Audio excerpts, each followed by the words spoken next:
Sa ngayon po, nakikita po natin na posible pa rin ang mga pag-ulan sa malaking bahagi ng Luzon dulot ng mga weather systems na patuloy nakakaapekto rito. Itong linya ng mga kaulapan na nakikita natin sa ating latest na satellite animation, namamataan po natin dito sa may northeastern portion ng bansa at umaabot hanggang dito sa may hilagang Luzon.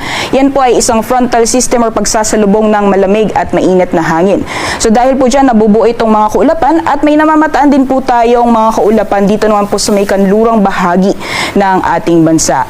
Yan naman po ay dulot ng epekto ng southwesterly wind flow or hangin na nanggagaling sa southwest.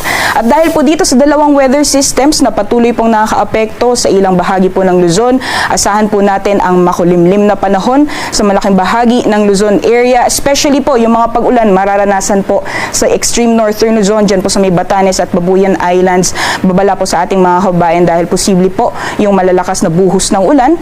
Gayon din sa may western sections ng Luzon, pati na po sa Cagayan at Isabela. So dyan po sa Ilocos Region, Zambales at Bataan, pinag-iingat po yung mga kababayan natin sa mga nabanggit na lugar dahil posible yung malalakas na mga pag-ulan na posibleng magdulot ng mga pagbaha o pagguho ng lupa.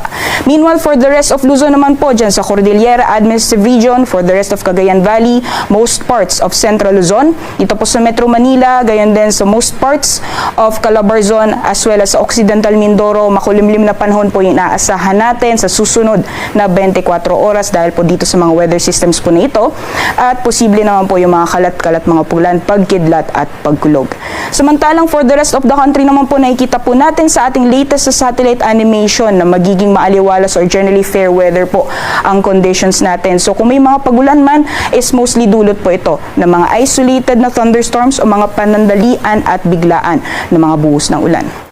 Usually po, itong mga pag-ulan na ito ay senyales na paparating na or papalapit na ang onset ng habagat or papalapit na ang panahon ng tag-ulan sa ating bansa.